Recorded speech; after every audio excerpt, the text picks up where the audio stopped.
আমরা আশা করি যে আমাদের দুদকের একটা রূপান্তর ঘটবে, যেটা ইতিবাচক হবে। জাতীয় সংসদে আমাদের জনপ্রতিনিধিরা থাকেন, তারা তাদের এলাকা সহ রাষ্ট্রীয় বিষয়গুলো উপস্থাপন করেন। আমরা অবশ্যই প্রায়োরিটি বেসিসে কাজ করব। আমরা কোন কাজটা আমাদের অগ্রাধিকার ভিত্তিতে করতে হবে, তাদের সাজেশন, বাস্তবতা, সরকারের ইচ্ছা বাস্তবায়ন, কর্মপরিকল্পনা বাস্তবায়ন সবগুলো সমন্বয় করে আমরা অগ্রাধিকার ভিত্তিতে কাজের তালিকা নির্ধারণ করব। এই সেভাবে আমরা আমাদের কর্মসূচি পরিচালনা করব। পাশাপাশি নতুন কমিশনকে আমরা সেইগুলো আগে উপস্থাপন করব এবং তাদের নেতৃত্বে, তাদের দিক নির্দেশনা পরামর্শ অনুযায়ী আমরা সমন্বয় করে ইনশাল্লাহ কাজ করব।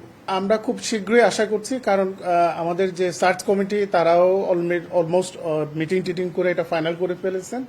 এখন এটা সরকারি তরফ থেকে প্রসিডিওর আছে, সেটা মেনটেন করে আমি যতটুকু জানি যে খুব শীঘ্রই আসবেন। আমরা কোনো স্পেসিফিক ডেট বলছি না, খুব দ্রুততম সময়ের মধ্যে আপনারা কমিশন পেয়ে যাবেন ইনশাল্লাহ, আশা করি। আমি আপনাকে শুরুতেই বলেছি যে আমরা একটা রূপান্তরের মিশন নিয়ে এখানে আসছি।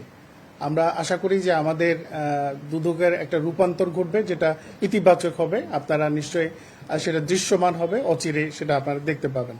তা আমার কিছু প্রস্তুতিমূলক কাজ আছে, আমরা সেটা নিয়ে কাজ করছি। আজকে আমার কর্মকর্তাদের সাথে সৌজন্য মিটিং আমরা করলাম।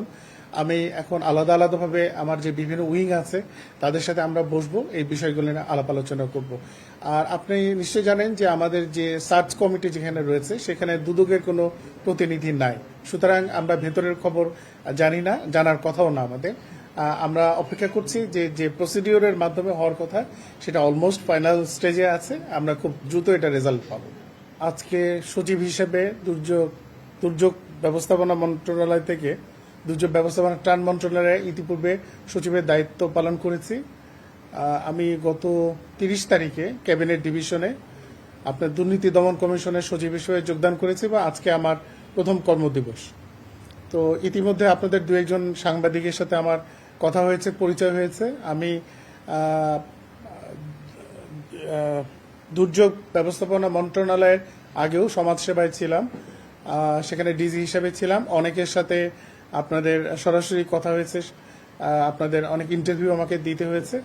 আজকে একটা বড় সমাবেশ দেখতে পাচ্ছি এবং অনেক লিডিং টেলিভিশন চ্যানেলগুলো আমরা দেখতে পাচ্ছি।